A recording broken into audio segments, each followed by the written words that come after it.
어린말. 오소서 성령님. 우리는 반대로 생각하고 반대로 기도하고 있다. 오소서 성령님. 이 기도가 대표적인 예라고 할 수 있다. 우리는 이렇게 성령에게 호소하고 있지만 사실은 성령이 우리에게 호소하고 있다. 이제 더 이상 반대로 기도하지 말자. 우리는 하느님에게 부르심 받고 있기 때문에 응답한다. 그분이 사랑의 숨결을 불어넣어 주시기 때문에 사랑을 열망한다. 우리가 아무리 청원해도 하느님이 주시는 은총을 좌우할 수는 없다. 다만 하느님에게서 어떠한 은총을 어떻게 받고 있는지를 헤아려 알 수 있을 뿐이다. 우리가 아무리 고상하고 원대한 바람을 가졌다 할지라도 이는 결국 하느님의 계획에 동의하는 것이 될 뿐이다. 하느님은 우리 인간들이 도저히 받아들일 수 없을 정도로 많은 것들을 베풀어 주고 계신다. 인간은 제안하고 하느님은 그것을 결정하신다 라든지 인간은 청하고 하느님은 인도하신다 라는 말은 잘못된 말이다. 이러한 생각은 인간을 하느님의 종으로 추락시키고 하느님을 폭군으로 만들어버린다. 사실 하느님은 인간에게 제안하시고 호소하시며 은총을 베푸실 뿐이다. 보라, 내가 문 앞에 서서 문을 두드리고 있다. 누구든지 내 목소리를 듣고 문을 열면 나는 그의 집에 들어가 그와 함께 먹고 그 사람도 나와 함께 먹을 것이다. 이처럼 하느님은 당신 자신을 내어주신다. 그리고 인간이 그것을 받아들일지 말지 결정한다. 이는 우리에게 가져다 주신 가장 기쁜 소식이다. 우리는 혼자 외로이 있는 것도 아니며 아무것도 없는 데서 하느님을 찾는 것도 아니다. 하느님이 우리에게 호소하신다. 하느님이 훨씬 더 열성적으로 우리를 찾고 계신다. 하느님이 훨씬 더 우리와 만나는 것을 기뻐하신다. 그분의 인도가 없으면 우리는 하느님에게로 이르는 길을 한 발자국도 내디딜 수 없을 것이다. 예수님도 나를 보내신 아버지께서 이끌어주지 않으시면 아무도 나에게 올 수 없다 라고 말씀하셨다. 만일 우리가 스스로 하느님을 찾는다면 우리에게 하느님을 찾을 수 있는 어떠한 확실한 보장이 있는가? 그러나 하느님이 우리를 찾지 못하실 리는 없다. 여기서 성인과 우리는 차이점이 생긴다. 성인은 하느님이 주시는 표징을 주의 깊게 받아들이고 기억하고 있다. 하느님이 우리보다 성인들을 더 많이 사랑하셨다든가 그들만을 찾고 그들에게만 특별한 은총을 많이 베푸시어 그들을 하느님의 뜻에 맞는 소수의 특권자로 선택하셨다고 생각해서는 안 된다. 사실 하느님은 우리 한 사람 한 사람에게 변함없는 사랑을 똑같이 베풀고 계신다. 하느님이 우리에게 기대하시는 것은 무한하며 하느님의 제안은 각자에게 똑같이 풍성하다. 우리가 그것에 응답하는 방법이 다를 뿐이다. 우리가 하느님의 사랑을 얼마나 받아들이는지에 따라서 달라지는 것이다. 하느님은 모든 사랑을 사랑하시고 부르시지만 그 누구에게도 강요하지 않으신다. 그리스도는 다음과 같이 말씀하셨다. 내 형제가 너에게 죄를 짓거든 가서 단둘이 만나 그를 타일러라. 그가 내 말을 들으면 내가 그 형제를 얻은 것이다. 그러나 그가 네 말을 듣지 않거든 한 사람이나 두 사람을 더 데리고 가거라. 모든 일을 둘이나 세 증인의 말로 확정 지어야 하기 때문이다. 그가 그들의 말을 들으려고 하지 않거든 교회에 알려라. 교회의 말도 들으려고 하지 않거든 그를 다른 민족 사람이나 세리처럼 여겨라. 교회는 진정 서로 사랑하는 사람들의 집단이기 때문에 이렇게 말씀하신 것이다. 그러나 이것은 그 사람을 사랑하지 말라는 의미는 아니다. 우리는 원수까지 사랑해야 하기 때문에 그리스도가 말씀하신 것은 친밀한 관계를 맺지 않은 사람으로 여기라는 뜻이다. 이와 같이 하느님의 사랑은 우리가 응답하는 태도에 달려 있다. 하느님의 사랑은 온전히 개개인에게 적합한 사랑이며 하느님은 우리 한 사람 한 사람과 될 수 없는 한 생동하는 사랑의 관계에 머무르기를 원하신다. 우리의 성화의 한계가 있는 것은 하느님이 너그럽지 않기 때문이 아니다. 우리가 그분의 사랑을 거부하기 때문이다. 하느님은 한량없이 성령을 주시는 분이신데 말이다. 수태고지 때, 겟세마니에서, 부활 때, 그리고 지금까지도 천사들은 끊임없이 하느님의 자녀들 위해 감돌고 있으나 그들이 내려설 장소를 발견하기가 쉽지 않다. 은총을 받아들이기 위해서는 우리가 어떻게 마음을 열어야 하는지를 알아야 한다.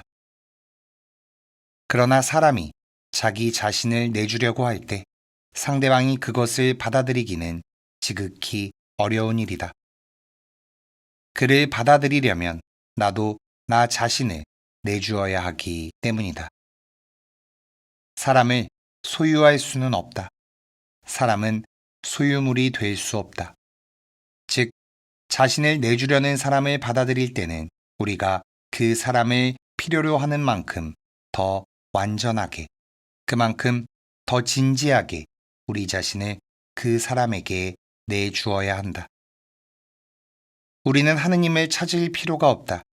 우리가 찾는다 해도 하느님은 우리가 있는 곳에만 계시기 때문에 다른 곳에서는 찾을 수 없다. 하느님을 찾아 헤매려는 노력이 오히려 우리를 하느님에게서 더 멀리 떨어지게 할 뿐이다. 우리는 하느님을 찾아 헤맬 필요가 없다. 다만 그분과 만날 기회를 제공하기만 하면 된다. 기도하고 있노라면 우리는 훨씬 이전부터 이미 하느님과 만나왔음을 깨닫는다. 예수님은 필립보야, 내가 이토록 오랫동안 너희와 함께 지냈는데도 너는 나를 모른다는 말이냐? 라고 물으셨다. 우리도 필립보 사도와 마찬가지다. 우리는 하느님이 우리를 초대하시기 때문에 그분을 초대한다. 하느님이 우리를 찾으시기 때문에 우리도 그분을 찾는다.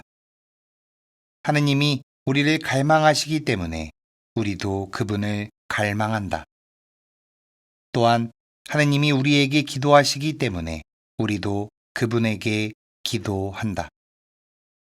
기도의 진정한 의미와 어려움은 거기에 있다. 기도는 인간의 생각이나 야망, 망상, 자기 암시 같은 것이 아니다. 인생을 살아가면서 어떠한 일이 생겨도 마음을 다해 충실하게 마주할 수 있도록 하기 위해 마음을 열고 준비하는 것이다. 기도하지 않는 사람은 자기를 폐쇄시키고 그 안에 들어앉아 고립하게 된다. 기도하는 사람은 이 우주 안에 우리가 보는 것 말고 다른 것이 있음을 믿고 자신에게 보내지는 표지가 있는지 주의 깊게 보게 된다. 이때 주의할 점이 있다. 그 표지를 잘못 받아들이지 않도록 노력하면서 제멋대로 그 표지를 만들어내지 않도록 해야 한다. 그리스도는 말씀하셨다. 누구든지 청하는 이는 받고 찾는 이는 얻고 문을 두드리는 이에게는 열릴 것이다. 그러나 기도를 하다 보면 자기가 이미 그전부터 하느님에게 사랑을 받고 있으며 자기가 구하던 것을 이미 얻었음을 알고 문은 두드리기도 전에 열려 있으며 자기가 원하는 것이 항상 허락되고 있었음을 체험하는 경우가 있다. 그리스도가 부활하셨을 때 제자들이 발견한 것이 바로 그것이다. 마리아 막달레나는 열심히 그리스도를 찾다가 어찌할 바를 모르고 한탄했다. 그러나 그리스도가 먼저 그녀를 찾고 계셨다. 그리스도는 다른 모습을 하고 그녀를 부르셨다. 그녀는 달아나려고 했는데 바로 그 순간에 다시금 예수님을 만나게 되었음을 깨달았다. 이름을 불렀다는 것은 부르심을 뜻한다. 그 부르심은 하느님의 부르심이다. 곧 하느님이 부여하시는 사명을 뜻한다. 자신의 이름을 부르는 목소리를 듣고 그것이 자신을 향한 것임을 깨닫게 되는 데는 시간이 걸린다.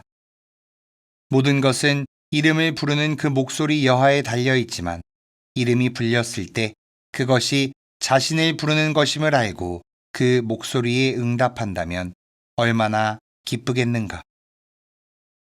엠마오로 가던 제자들은 이제 예수님을 찾는 일은 그만두자, 당연한 일 아니냐 하고 생각했다.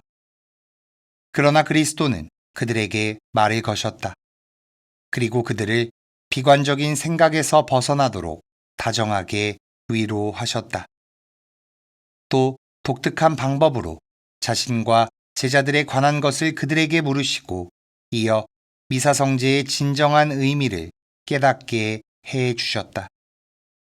자신들의 사명이 무엇인지 다시 눈을 뜬 제자들은 그리스도가 자신들을 버리고 가신 것이 아니라 자신들이 그리스도를 버리고 왔다는 사실을 알고는 즉시 그 자리를 떠났다. 한편으로 사도들은 티베리아스 호숫가에서 실패를 하고 그리스도도 오시지 않았다는 것에 기분이 상해 있었다. 그러나 그리스도는 사도들에게 다시금 그들의 사명을 일깨워 주시어 그 사명의 훌륭함을 또다시 체험하도록 해주셨다. 그들의 사명의 신비를 처음부터 다시 체험해야 한다는 것. 그리고 그 신비를 그전보다 더 황홀하게 체험할 수 있다는 것을 보여주신 것이다. 사도들은 버려졌다고 여기고 있었는데 그리스도는 그들을 위해 맛있는 음식을 준비하고 계셨다. 이를 통해 완전히 길을 잃고 방황할지라도 그리스도는 결코 그들을 버리지 않았다는 사실을 알게 되었다. 사도들은 하느님과 만난 것이 우연이 아님을 알았다. 하느님과 만나는 것이 자신들이 업적을 쌓아 얻는다거나 쟁취할 수 있는 그러한 것이 아님을 깨달았다. 그것은 성실한 벗으로서의 친교이자 다정한 부르심이었고 하느님이 간절하고 겸허하게 청하는 것임을 배웠다. 우리도 그 사실을 알아야 한다. 사도들의 생활이 다른 사람과 다른 점은 하느님이 그들에게 나타나셨다는 것이 아니다. 그들이 하느님을 알아챌 수 있었다는 점이다. 하느님이 가르쳐 주신 기도. 그리스도는 우리에게 진정한 하느님을 보여주시면서 진정한 힘도 보여주셨다. 그리스도는 그리스도교만의 기도를 창시하셨다. 예수님은 3년 동안 사도들과 함께 생활하시면서 그들에게 여러 가지를 가르치신 후 어느 날 그들에게 말씀하셨다. 너희는 어떻게 기도해야 하는지 모르고 있다. 이제까지 단 한 번도 옳게 기도해 본 적이 없다. 그러니 새로운 기도를 가르쳐 주겠다. 사도들은 매우 놀랐다. 왜냐하면 그들은 자기 나름대로 열심히 기도해 왔기 때문이다. 헤아릴 수 없을 정도로 시편을 외우고 무수히 예배를 드리면서 말이다. 결국 그리스도는 아들로서 깊은 신뢰와 확신을 가지고 예수의 이름으로 하느님 사랑의 입김에 의한 기도를 그들에게 가르치셨다. 그것은 가련한 목소리로 무엇을 애걸한다거나 종이 주인에게 하는 기도가 아니라 아들로서 하는 기도였다. 아버지, 저는 아버지께서 저의 바람을 들어주실 것을 잘 알고 있습니다. 아버지, 아버지의 것은 모두 제 것입니다. 우리는 이렇게 기도하고 있는 것일까? 이렇게 기도하지 않는다면 어떻게 하느님을 아버지 하고 부를 수 있단 말인가? 지금 사람들이 하는 기도는 대략 이런 내용이라고 할 수 있다. 하느님, 당신은 제가 말하는 것을 항상 들어주시지는 않지요. 물론 잘 알고 있습니다. 들어주실지 말지는 당신 생각에 달려 있다는 것을요. 당신이 가지신 것은 당연히 제 것은 아니겠지요. 가장 좋은 것은 당신의 몫입니다. 그런데 인간들 중에 자기 아버지에게 그렇게 말할 아들이 있을까? 만일 그런 말을 한다면 그 사람은 아버지를 모르는 사람이다. 자신의 입장에서 기도하면 진정한 기도라고 할 수 없다. 그것은 그저 하느님을 변화시키려는 터무니없는 시도다. 우리가 중요하게 생각하는 것에 하느님도 관심을 가지기를 요청해 우리 뜻대로 되기를 바라는 일이다. 이는 하느님의 마음을 달래 그분을 움직이게 하려는 것이고 그분을 흔들어 일깨우려는 것과 다름없다. 그런데 사실 하느님과 우리의 관계에서 변해야 하는 건 바로 우리다. 여러 그리스도인들이 말하는 분은 하느님이 아니다. 그들이 말하는 걸 들어보면 오히려 그리스도인들이 하느님보다 더 낫다. 그들이 하느님에 관해 흔히 하는 말을 생각해 보자. 하느님은 당신의 생각대로 행하신다. 당신이 원하시는 곳에서 원하실 때 은총을 내려주신다. 누구에게 언제 하느님이 손을 내밀어 주실지 모른다. 은총을 내려주실 때 받아두지 않으면 다시는 안 내려주실지도 모른다.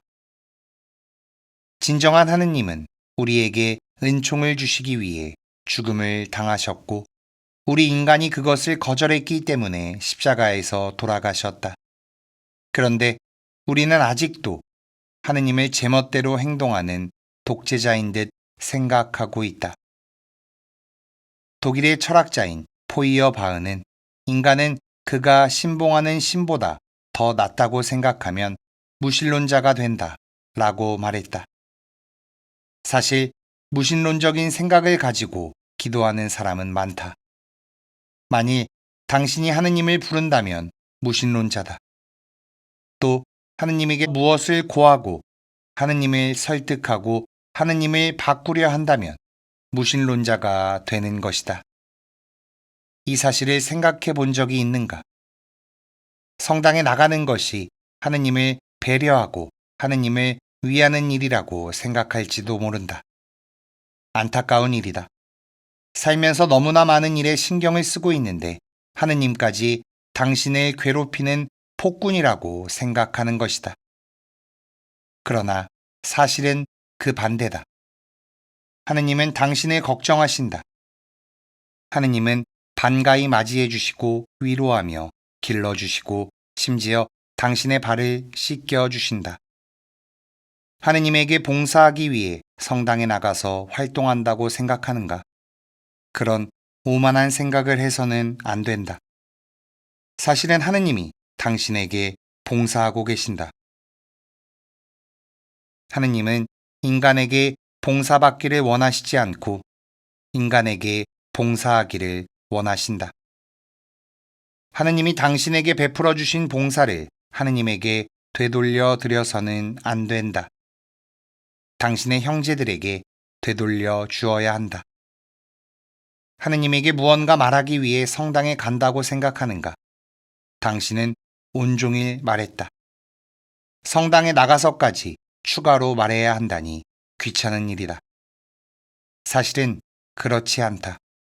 하느님이 당신에게 말씀해 주고 계신다.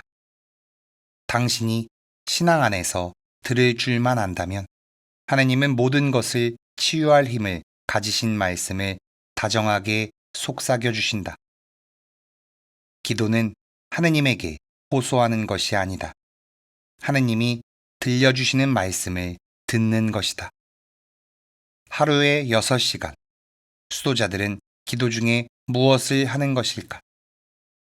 하느님의 말씀을 여러 번 되뇌면서 그 말씀에 고요히 귀를 기울인다. 그러면 이윽고 그 말씀이 그들에게 직접 들려오게 된다. 그들은 하느님의 마음으로 가득 채워진 말씀을 통해 사람들에게 말을 할 수 있게 되는 것이다. 우리의 기도는 하느님을 봉양하기 위한 것일까? 그것은 잘못된 생각이다. 신들에게 음식을 바친 것은 우상 숭배자들이었다. 그리스도교의 하느님은 식탁에서 우리에게 봉사하셨고 풍족하게 음식을 베풀어 주셨다. 그렇기 때문에 우리도 우리 차례가 되어 이웃에게 음식을 베풀 수 있게 된다. 당신은 사람이 하느님에게 기도한다고 생각하는가? 그렇지 않다. 하느님이 당신에게, 사람에게 기도하고 계신다. 하느님은 당신에게 끝없이 베풀기를 원하신다. 아니, 하느님은 이미 당신에게 말할 수 없을 정도로 풍성하게 모든 것을 다 주셨다. 그것은 당신이 다 받기 힘들 정도로 풍성한 것이다. 유감스러운 일이지만 우리의 기도는 거의 모두가 겉으로 보기에는 올바른 기도인 듯 보여도 그 내용을 자세히 살펴보면 문제를 알 수 있다. 기도가 라틴어로 바쳐지는 동안 우리는 완전히 거기에 마취되어 잠을 잤다고 해도 될 정도로 무감각해져서 이 사실을 알지 못하고 있었던 것이다. 그러나 지금이야말로 우리는 잠에서 깨어나 기도에 대해 생각해야 한다. 우리가 바치는 어떤 기도문은 현재 우리 목에 걸려서 넘어가지 않는 상태다. 그 기도들은 모두가 명령하는 강한 형태를 취하고 있다. 그 기도가 탄원이든 청원이든 간에 그것들은 하느님만이 마음을 바꾸어야 할 뿐이며 이 세상을 낙원으로 만들어가는 과정에서 그것을 방해하는 큰 장애물은 하느님이라는 생각을 우리에게 심어준다. 그 기도는 대략 이런 내용이다. 하느님, 제발 이 어린이의 티 없는 기도를, 이 소녀의 순수한 기도를, 이 모친의 진심 어린 근심의 기도를 들어주시어 저희 모두가 원하는 것을 얻어 평화를 누리게 하소서.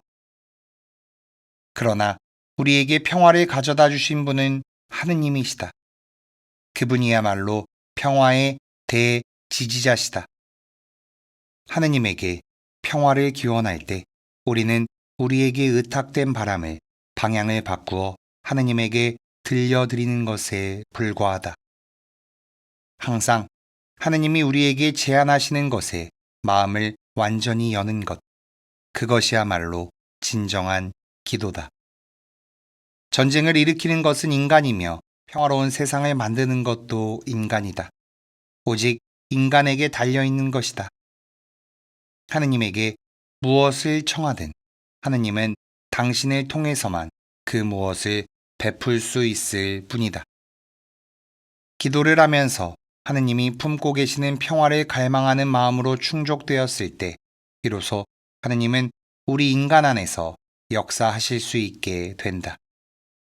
만일 우리가 기적이 일어나지 않는 한 전쟁 지역에 평화는 오지 않는다 라고 한다면 그것은 전쟁을 하느님의 책임이라고 하는 말이다. 기적은 우리가 할 수 있는 일을 다 한 후에 기다려야 한다. 처음부터 기적만을 기다리는 것이 아니라 하느님이 부어주시는 평화를 갈망하는 마음으로 충족되도록 기도해야 한다. 우스운 이야기지만 그리스도교인들이 기도를 해서 하느님의 마음을 변화시키는 것이 아니라 자신을 변화시켜야 한다고 말하면 그들은 즉시 기도할 필요가 없다는 결론을 내려버린다. 만일 기도를 해서 설득해야 할 분이 하느님이시라면 문제는 바로 해결되어 버릴 것이다. 그런데 설득해야 할 상대가 우리 인간이기 때문에 길고 긴 시간이 필요한 것이다. 우리는 좋지 않은 생각을 가지고 있다. 자신을 하느님에게 내맡겨 우리를 변화시켜 달라고 하는 대신에 하느님에게 좀 더 훌륭한 분이 되어 주시길 부탁하는 것이 훨씬 자신에게 도움이 되고 손쉬운 일이라 생각한다. 우리의 기도는 모순되어 있다. 예를 들면 주님, 자비를 베푸소서와 같은 기도가 그것이다. 생각해보라. 연민의 정이 없는 사람, 자신의 마음을 열고 타인을 동정해야 할 사람, 동정심이 많아지도록 청해야 할 사람은 대체 누구란 말인가? 하느님의 무한한 자비의 빛, 이 세상의 죄 때문에 극심한 고난을 당하신 그리스도의 빛이 겨우 우리에게 이르러 우리를 움직이려고 할 때 우리는 책임을 느끼고 기분 좋게 일어나 이웃을 도우러 가지 않는다. 이웃이 아니라 하느님을 향하여 자기가 지닌 생각으로 그분을 비추어 보고는 하느님을 도와주는 자가 되려 한다. 하느님도 우리와 똑같이 선량한 분이 되어 주시길 청원하고 하느님이 우리에게 돌보라고 맡겨준 사람들을 반대로 하느님이 맡아 돌봐주시기를 기원하고 있다. 이번에는 주님께서 여러분과 함께라는 구절을 살펴보자. 생각해보라. 당신은 하느님이 당신과 함께 계시지 않는다고 생각하는가? 진정한 의미에서 하느님과 떨어져 있는 이는 누구인가? 진정으로 하느님에게 와 달라고 기도할 수 있다고 생각하는가? 하느님에게 하느님의 의무를 생각하라고 기도할 수 있으리라 생각하는가? 오히려 주님께서 여러분과 함께 계십니다. 형제자매 여러분, 이 기회에 우리 주님과 함께 있어 보지 않겠습니까? 라고 해야 할 것이다. 시편도 순화가 필요하다. 시편은 계시를 받지 못한 구약의 기도다. 이 기도를 지금도 바치는 것은 유감스러운 일이다. 언제쯤에야 그리스도교의 시인이 신약의 시를 발견할 것인가? 실로 2000년 동안 그러지 못했다. 성찬내에서 사제는 주님, 온 세상에 널리 퍼져 있는 교회를 생각하시어 라고 하는데 진정 교회를 생각하고 계시는 분은 누구일까? 또 주님, 당신 종을 기억해 주소서 라는 예를 생각해 보자. 하느님이 해를 거듭할수록 기억력이 약해져 이제는 아주 쓸모없게 되기라도 했단 말인가? 사실 우리는 오직 하느님에게서 온 사랑의 숨결을 통해 또 하느님 대전에서만 그분이 돌봐주라고 우리에게 위탁하신 사람들을 기억하는 것이다. 따라서 우리의 기도는 주님, 저희는 당신 대전에서 당신으로 인하여 당신이 사랑하는 일을 기억합니다. 라고 해야 하지 않을까? 그리고 또 우리는 하느님 진노를 풀어주세요. 또는 하느님 숨 좀 쉬게 도와주세요. 또는 이 세상의 것을 멀리 하도록 이끌어 주세요. 라고 하느님에게 청한다. 대체 그런 기도는 무엇인가? 물론 당신은 그러한 표면적인 말에 담긴 진정한 의미를 파악할 수 있을 정도의 지성을 가지고 있을 것이다. 그러나 문제는 사용되는 그 말의 속뜻을 들여다보기 위해서는 지적인 작업이 많이 필요하다는 점이다. 그렇게 되면 기도할 때 마음이 거기서 완전히 떠나버리게 된다. 기도하는 사람들이 자신이 생각하는 것을 직접적으로 하느님에게 말씀드려서는 안 되는 이유가 있는가? 진정한 그리스도인의 기도는 자기 자신을 하느님에게 바치는 것이다. 그렇게 함으로써 하느님은 우리 안에 머무르신다. 이는 언제나 말과 행위와 바람을 가지고 있으면서도 막상 무슨 일을 시작하면 다른 길로 들어가 하느님의 뜻대로 하지 못하게 되는 우리에게 다시금 하느님이 말하고 행동하실 수 있도록 기회를 드리는 것이다. 그리스도인의 기도는 하느님의 부르심을 상기하는 일, 즉 우리를 위한 하느님의 계획, 하느님의 제안에 동의함을 의미한다. 다시 말하자면 그리스도인의 기도는 전부 감사의 행위인 것이다.